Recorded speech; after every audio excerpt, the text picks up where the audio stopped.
لہذا اگر یہ باتیں جو تم کہہ رہے ہو سچ ہیں تو انقریب وہ اس جگہ کا مالک ہو جائے گا کہ جہاں میرے یہ دونوں پاؤں ہیں۔ مجھے معلوم تھا کہ وہ پیغمبر آنے والا ہے، مگر مجھے یہ معلوم نہیں تھا کہ وہ تمہارے اندر ہوگا۔ اگر میں جانتا کہ اس تک پہنچ سکوں گا تو اس سے ملنے کے لیے ہر تکلیف گوارا کرتا۔ اگر میں اس کے پاس ہوتا تو اس کے پاؤں دھوتا۔ ہرقل نے رسول اللہ صلی اللہ علیہ وسلم وہ خط منگایا جو اپنے دھا کلبی رضی اللہ عنہ کے ذریعہ حاکم بصر کے پاس بھیجا تھا، اور اس نے وہ ہرقل کے پاس بھیج دیا تھا۔ پھر اس کو پڑھا تو اس میں لکھا تھا، اللہ کے نام کے ساتھ جو نہایت مہربان اور رحم والا ہے، للہ کے بندے اور اس کے پیغمبر محمد صلی اللہ علیہ وسلم کی طرف سے یہ خط ہے شاروم کے لیے۔ اس شخص پر سلام ہو جو ہدایت کی پیروی کرے، اس کے بعد میں آپ کے سامنے دعوت اسلام پیش کرتا ہوں۔ اگر آپ اسلام لے آئیں گے تو دین و دنیا میں سلامتی نصیب ہوگی، اللہ آپ کو دوہرا ثواب دے گا، اور اگر آپ میری دعوت سے روگردانی کریں گے تو آپ کی رعایا کا گناہ بھی آپ ہی پر ہوگا۔ اور اے اہل کتاب، ایک ایسی بات پر آ جاؤ جو ہمارے اور تمہارے درمیان یکساں ہے، وہ یہ کہ ہم اللہ کے سوا کسی کی عبادت نہ کریں اور کسی کو اس کا شریک نہ ٹھہرائیں، اور نہ ہم میں سے کوئی کسی کو خدا کے سوا اپنا رب بنائے۔ پھر اگر وہ اہل کتاب اس بات سے منہ پھیر لیں تو مسلمانوں، تم ان سے کہہ دو کہ تم مانو آنا مانو، ہم تو ایک خدا کے اطاعت گزار ہیں۔ ابو سفیان کہتے ہیں، جب ہرقل نے جو کچھ کہنا تھا کہہ دیا اور خط پڑھ کر فارغ ہوا تو اس کے ارد گرد بہت شور و غوغا ہوا، بہت سی آوازیں اٹھیں اور ہمیں باہر نکال دیا گیا۔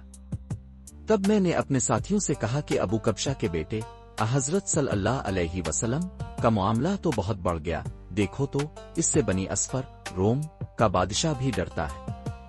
مجھے اس وقت سے اس بات کا یقین ہو گیا کہ حضور صلی اللہ علیہ وسلم عنقریب غالب ہو کر رہیں گے، حتیٰ کہ اللہ نے مجھے مسلمان کر دیا۔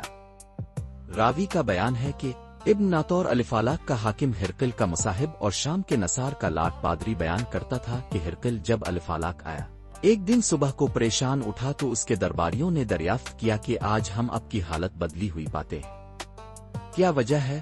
ابن ناطور کا بیان ہے کہ ہرقل نجومی تھا، علم نجوم میں وہ پوری مہارت رکھتا تھا۔ اس نے اپنے ہم نشینوں کو بتایا کہ میں نے آج رات ستاروں پر نظر ڈالی تو دیکھا کہ ختنہ کرنے والوں کا بادشاہ ہمارے ملک پر غالب آ گیا ہے۔ بھلا اس زمانے میں کون لوگ ختنہ کرتے ہیں؟ انہوں نے کہا کہ یہود کے سوا کوئی ختنہ نہیں کرتا، سو ان کی وجہ سے پریشان نہ ہوں۔ سلطنت کے تمام شہروں میں یہ حکم لکھ بھیجیے کہ وہاں جتنے یہودی ہوں سب قتل کر دیے جائیں۔ وہ لوگ انہی باتوں میں مشغول تھے کہ ہرقل کے پاس ایک آدمی لایا گیا جسے شاہ غسان نے بھیجا تھا۔ اس نے رسول اللہ صلی اللہ علیہ وسلم کے حالات بیان کیے۔ جب ہرقل نے سارے حالات سن لیے تو کہا کہ جا کر دیکھو وہ ختنہ کیے ہوئے ہے یا نہیں۔ انہوں نے اسے دیکھا تو بتلایا کہ وہ ختنہ کیا ہوا ہے۔ ہرقل نے جب اس شخص سے عرب کے بارے میں پوچھا تو اس نے بتلایا کہ وہ ختنہ کرتے ہیں۔ تب ہرقل نے کہا کہ یہ ہی محمد صلی اللہ علیہ وسلم اس امت کے بادشاہ ہیں جو پیدا ہو چکے ہیں۔ پھر اس نے اپنے ایک دوست کو روم یہ خط لکھا، اور وہ بھی علم نجوم میں ہرقل کی طرح ماہر تھا۔ پھر وہاں سے ہرقل حمص چلا گیا۔ ابھی حمص سے نکلا نہیں تھا کہ اس کے دوست کا خط اس کے جواب میں آ گیا۔ اس کی رائے بھی حضور صلی اللہ علیہ وسلم کے ظہور کے بارے میں ہرقل کے موافق تھی کہ محمد صلی اللہ علیہ وسلم واقعی پیغمبر ہے۔ اس کے بعد ہرقل نے روم کے بڑے آدمیوں کو اپنے حمص کے محل میں طلب کیا اور اس کے حکم سے محل کے دروازے بند کر لیے گئے۔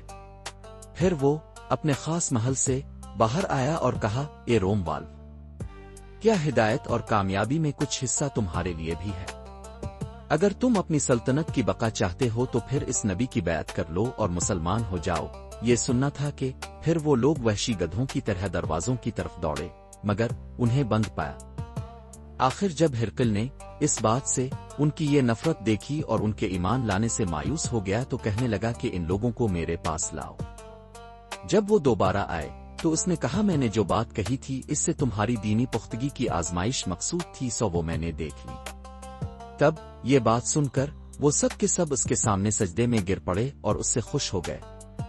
بالآخر ہرقل کی آخری حالت یہی رہی۔ ابو عبداللہ کہتے ہیں کہ اس حدیث کو